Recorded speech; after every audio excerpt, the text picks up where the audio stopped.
Arie Afriansyah is a lecturer in law at the University of Indonesia. He argues that Indonesia's death penalty sends a strong message to would-be drug traffickers. But is that message actually getting through? He joined me a short time ago from Jakarta. Arie Afriansyah, welcome to Late Line. Yes, thank you very much. Now, 9 convicted drug smugglers will likely face a firing squad tonight in Indonesia. In Australia, our hearts are aching for the 2 Australians among them. What's your view? Well, firstly, I would like to quote what our foreign minister said, that in executing death penalty, it's always been very difficult for us. However, it's a matter of how we need to enforce our legal system. And we also respect other countries' rights to have legal aid for their citizens abroad, which have legal problems. And as far as I know, these 9 that will be executed, I don't know when, some say it's going to be tonight, all of them had exhausted their appeals until the asking for the clemency from the president.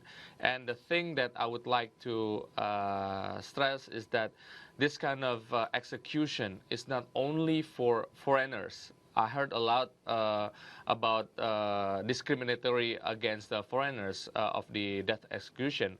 However, if a person committed drugs offense as a drug dealer in Indonesia, whenever it's found guilty and it already exhausted all of the appeals and it was refused by the president for the clemency, then it is the duty of the Attorney General to execute what is the punishment. Where is the evidence that executing people will in any way make a difference to the drug problem in Indonesia? Well, there is so much debate on that. And I think what the government of Indonesia is doing right now is that they try to all efforts. First, they need to lower down the demand of the drug itself, and also the government needs to crack down all of the smugglers or the producer of the drugs coming into Indonesia. And the message that the government wish to send to every people, that please don't bring the drugs to Indonesia. That's the message. It's hard to see there's any evidence that the death penalty provides a deterrent effect when it comes to drug trafficking. And we can simply point to Singapore and Malaysia. When they were executing heavily for drug crimes there, drug use in both those countries actually rose comparative to Indonesia, where there were no executions. How do you explain that? Well, it is best not, I don't know, in my personal opinion, the price of the drug itself, I think it would not be the main concern. The main concern is that the consumption or the abuse of the drug, because the data that I just had from the narcotic agency, that many people have died every month or every year, like thousands, and then many millions that are already addicted without a little chance of being rehabilitated. And the Indonesian government now shifting their policy that the drug user, for the first time, they will not be sent to prison. Only for those who do the dealers, the producing the drugs, will be prosecuted. I think we're arguing different points here. Let me put this to you. Jeffrey Fagan, a professor of law at Columbia University in the United States, says even when executions are frequent and well publicised, there are no observable changes in drug crime. Executions serve only to satisfy the urge for revenge.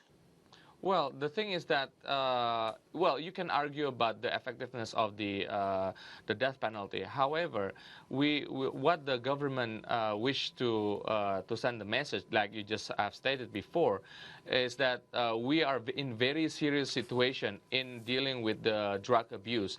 And then one of the things that the government need to do in firm way is that to execute those who are found guilty in drug dealings. How do you explain your president's double standard when it comes to capital punishment? Jokowi has been working very hard to save Indonesian drug smugglers from execution in overseas countries. Yes, yes.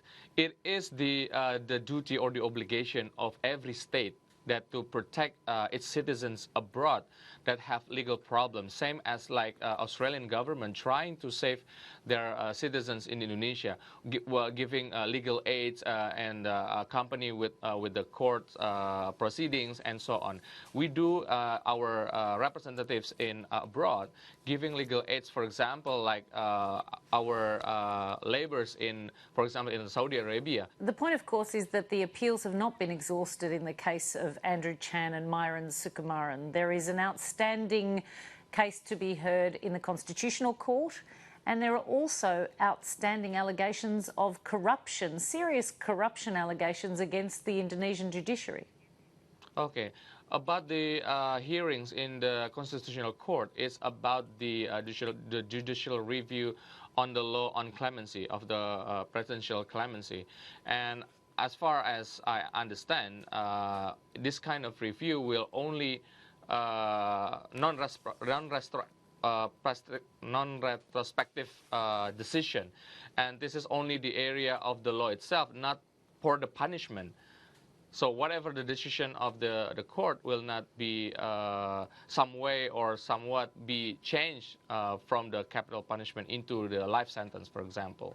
As I understand it, the decision to not allow the decision of the Constitutional Court to be applied retrospectively was made by the President.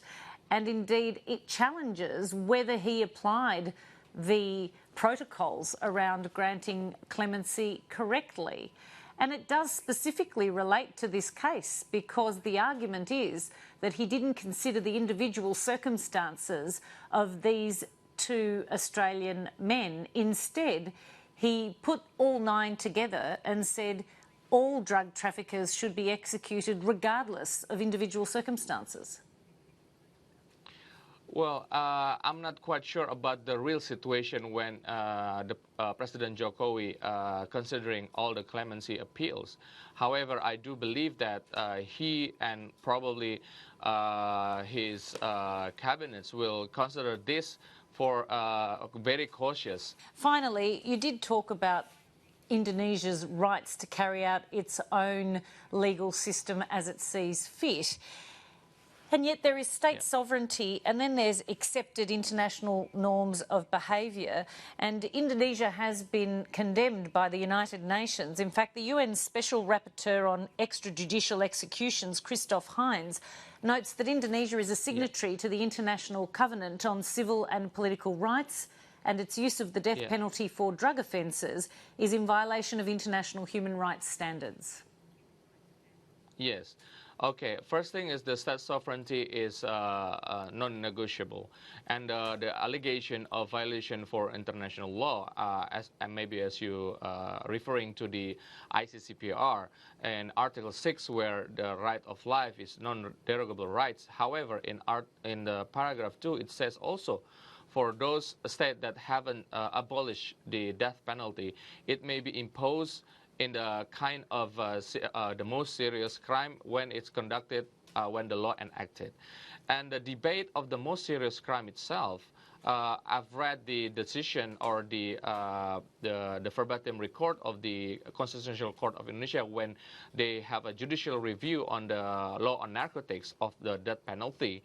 One of the experts says that who is have the authority to decide the most serious crime in imposing the death penalty, and it is said, and he said that it is the government of the country that have the authority to decide the level of serious of the crime. So it doesn't matter that the UN Secretary General believes the most serious crime should just be murder? About the UN, about the UN, I think in this moment it would be a good opportunity to have, if we wish to have the similar standard in abolishing or in condemning, as you said, the execution of death penalty. I think we also need to push or press other countries that has death penalty as well, as hard as, for example, French, Australia, and other states pushing or pressing Indonesia in changing its laws in death penalty. Arie Afriansyah, thank you very much for your time. Thank you very much.